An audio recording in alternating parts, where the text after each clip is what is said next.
취업에 대한 모든 것을 알려드리는 잡인포 시간. 안녕하세요. 인재개발TV 구독자 여러분, 민지입니다. 안녕하세요. 취업 컨설턴트 취업왕 이쌤 이성민입니다. 오늘은 취업준비생 분들을 위해 알찬 정보들을 가져왔습니다. 네, 오늘은 앞서 예고해드렸던 대로 취업 트렌드에 맞춘 인재가 되기 위한 팁을 전수해 주신다고 했죠. 네, 맞습니다. 앞으로의 취업 트렌드는 무엇인지, 그에 맞는 인재가 되기 위한 팁들을 공통, 신입, 경력직으로 나눠 말씀드려 보도록 할게요. 오늘 영상도 끝까지 시청 부탁드리고 이전 영상들을 아직 안 보신 분들은 보고 오시면 더 도움 될 것 같습니다.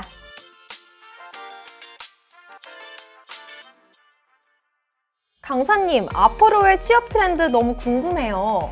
네, 앞으로는 상시 채용 제도로 필요시마다 인재를 채용해서 그만큼 직무 역량이나 관련 경험을 보유한 인재를 선호하는 게 첫 번째 특징이고요. 두 번째로는 사내 리크루터가 직접 필요한 인재를 찾는 그런 형태의 채용이 증가할 거라는 특징이 있습니다. 상시 채용이 늘어난다는 얘기군요. 그럼 선택받는 인재가 되려면 어떻게 해야 할까요?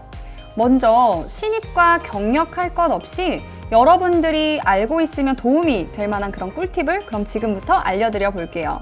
일단 첫 번째는 정보력과 리서치입니다. 민지 씨 혹시 지피지기면 백전백승이다라는 얘기 들어보셨나요? 네. 네, 이러한 말이 있듯이 여러분들이 지원하시고자 하는 회사와 그리고 여러분 스스로에 대해서 잘 아실수록 훨씬 효과적인 취준을 하실 수가 있는데요. 제가 지난번 채용 방식의 변화에 대해 말씀드리면서 기업들이 자체 SNS 채널을 통해 채용 관련 정보를 제공한다고 말씀을 드렸었잖아요. 뿐만 아니라 채용 공고 플랫폼, 취준생 커뮤니티에서도 이제 지원자분들끼리 서로 정보를 공유하는 경우가 굉장히 많아졌기 때문에 특정 공고나 회사에 대한 정보를 철저하게 파악하실수록 그에 맞는 스마트한 취업 준비가 가능해진다는 의미가 됩니다. 온라인 플랫폼을 통해 부지런히 정보를 수집한다면 취준 전반의 시나리오를 세워볼 수 있겠네요.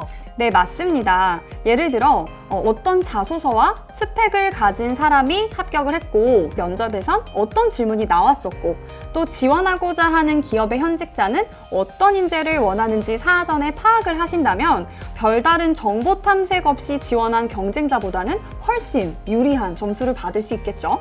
내가 지원하는 회사의 채용 과정에 대해 정보를 파악하고 또 이에 맞게 대비하는 게 중요할 것 같아요. 네, 맞아요. 혹시 민지 씨는 관심 있는 회사나 아니면 직군, 혹시 업종 같은 게 있으세요? 저도 사실 취업 준비생인데요. 저는 언론사 취직을 목표로 하고 있어요. 그래서 아무래도 방송사에 관심이 있는 것 같아요. 그러면 평소 민지 씨께서 관심 있는 그 분야에 대한 정보를 어떻게 얻는 편이세요?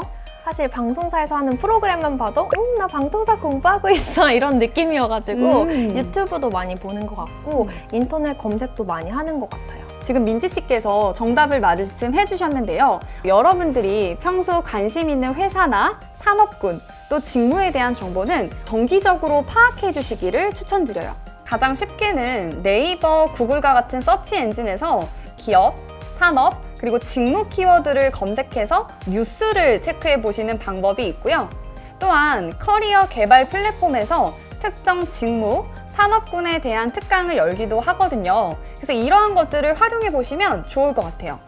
강사님, 그럼 기업 측에서는 어떤 인재를 뽑고 싶을까요? 너무 좋은 질문인데요.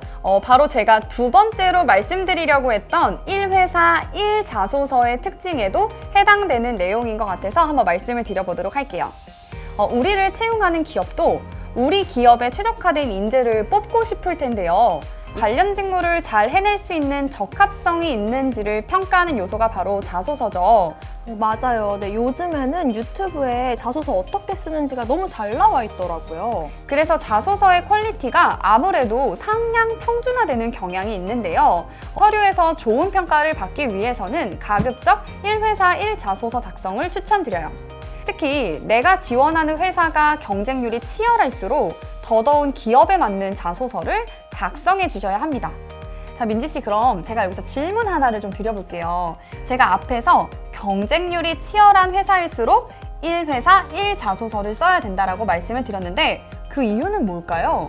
제가 생각할 때는 경쟁률이 셀수록 회사 입장에서는 우리 회사에 정말 진심으로 좋아하고 애정이 있는 사람을 뽑고 싶잖아요. 그런 만큼 지원자도 거기에 최적화된 자소서를 갖고 있어야 되지 않을까 하는 생각입니다. 네, 너무 정답을 잘 말씀해 주셨는데요. 우리가 만약에 이 자소서를 평가하는 인사 담당자라고 한번 얘기를 해볼게요. 그러면 10개의 자소서를 읽는 상황과 500개의 자소서를 읽어야 되는 상황은 굉장히 다를 텐데요. 이 500개의 자소서를 평가하면서 눈에 들어오는 자소서가 어떤 특성을 가지고 있을까를 한번 생각해보면 여러분도 왜 1회사 1자소서를 써야 되는지 아마 이해를 더 잘 하실 수 있을 것 같아요. 하긴 자소서를 그대로 복사 붙여넣기 해서 쓰다 보면은 회사 이름도 다르게 쓰는 실수를 종종 하는 것 같아요. 본인이 지원한 회사가 어떤 비즈니스를 하는지 또 어떤 특징을 가지고 있는지조차 모르고 지원하는 지원자들도 정말 넘쳐난다고 들었거든요. 네, 맞아요. 그런 부분이 정말 너무 안타까운데요. 저도 취업 컨설팅을 하다 보면 지원 회사명을 잘못 써서 냈다는 수강생들을 종종 만날 때가 있습니다. 그래서 그럴수록 지원 회사에 최적화된 자소서는 인사 담당자의 눈에 더 잘 들어올 가능성이 있겠죠. 우리가 취업 준비를 할 때 가장 먼저 만나게 되는 관문이 채용 공고를 찾는 것이에요.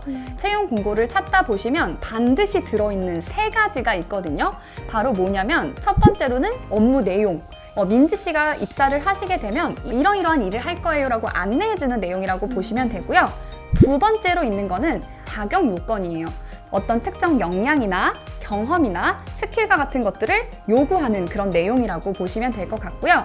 세 번째로 우대사항은 여러분들이 많이 헷갈려 하시는 부분인데 사실 없으셔도 지원은 가능하고요. 만약에 가지고 계시다면 추가 점수를 받을 수 있는 그런 요소라고 생각을 하시면 될 것 같아요.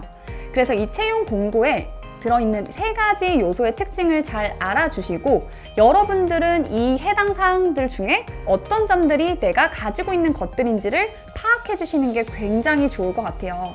그러면 눈으로 한번 쓱 보면 되지 않나요? 라고 생각하시는 분들도 계실 것 같은데요. 제가 여기서 꿀팁을 하나 드리면 여러분들이 지원하고자 하는 공고의 내용을 한번 워드나 아니면 기타 문서에 한번 붙여보시고요.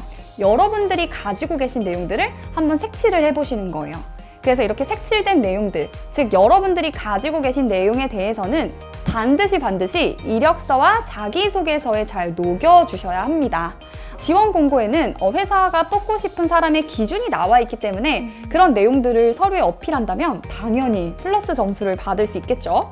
강사님, 좀 전에 사내 리크루터가 직접 필요한 인재를 찾는 채용이 증가한다고 말씀해 주셨는데요. 관심 있는 회사의 리크루터에게 선택받을 수 있는 팁이 있을까요? 먼저 원티드, 잡코리아, 사람인, 링크드인과 같은 주요 채용 플랫폼에 여러분들의 최신 이력서를 상시 업데이트 해두시라고 조언을 드리고 싶어요. 이 중 특히 링크드인에는 주요 기업의 리크루터들이 활발하게 활동을 하고 있고 본인들이 원하는 인재를 찾아서 먼저 오퍼를 주는 경우가 많기 때문에 여러분들에게 꼭 추천드리고 싶은 플랫폼입니다. 사실 저도 이전에 이 링크드인에서 채용 제안을 받아서 실제 취업까지 연결된 케이스가 있었어요. 그리고 저 또 궁금한 게 있어요. 대체 신입은 어떻게 해야 한 방에 치포를 할 수 있나요? 네, 최근에 공채가 아무래도 좀 줄어들고 상시로 필요한 직무에 대해 채용을 진행하는 기업이 많아지고 있는 만큼 특정 직무에 대한 이해도를 가진 지원자를 선호하는 편이라고 말씀을 드리고 싶습니다.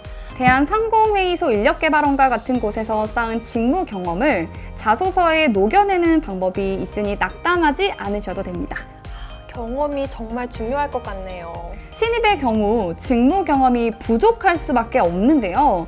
그럴 땐 현직자로부터 실무에서 원하는 인재상이나 또 핵심 역량에 대한 정보를 얻어보시는 것도 추천을 드려요. 이렇게 현직자로부터 얻은 양질의 정보를 바탕으로 취준을 하신다면 훨씬 더 좀 맞는 방향성을 찾으실 수 있을 것 같아요. 그럼 이미 직무 역량이나 관련 경험을 보유한 경력직 취업 꿀팁도 알려주세요. 먼저 경력직은 기본적으로 이력서뿐 아니라 경력기술서와 포트폴리오를 철저하게 준비해 주시는 것부터 시작하셔야 됩니다. 몇 가지 서류 작성 팁을 말씀드리자면요. 여러분이 특정 산업, 직무에서 근무하며 쌓아오신 어떤 전문성이라든지 산업에 대한 이해도, 그리고 실제 지원 직무와 유사한 프로젝트 경험 및 성과들을 어필해 주시는 거죠. 한 가지 버전의 이력서와 경력기술서를 작성해서 모든 기업에 다 제출하시는 것이 아니라 지원회사에서 나에게 원하는 역량에 따라 서류의 내용을 조금씩 수정 보완할 필요가 있습니다. 제가 예를 하나 좀 드려볼게요. 여러분들이 만약에 현 회사에서 4가지의 주요 업무를 LBCD로 가지고 있다라고 한번 가정을 해볼게요.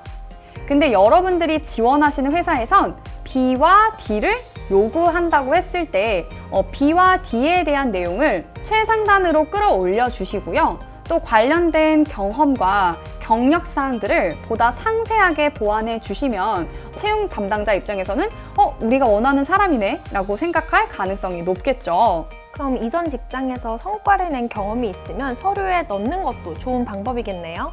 네, 당연합니다. 특히 경력직 분들은요, 본인이 참여했던 프로젝트와 그 프로젝트의 결과, 즉 성과가 굉장히 중요한 요소이기 때문에 만약에 기존 프로젝트에서 어떤 성과를 내셨던 적이 있으신 분들이라면 당연히 서류상에 어필해 주셔야 할 것 같습니다. 그리고 이러한 내용들은 비단 이력서나 아니면 경력 기술서뿐 아니라 면접에서도 적극 어필해 주셨을 때 더 플러스 요인이 될 수 있겠죠.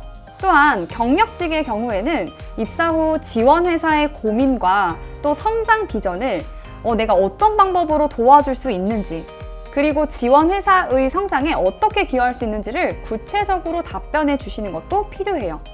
네, 이렇게 총 3편에 걸쳐서 취업 트렌드를 알아봤는데요. 취업 준비생분들에게 정말 많은 도움이 됐을 거라고 생각이 되네요.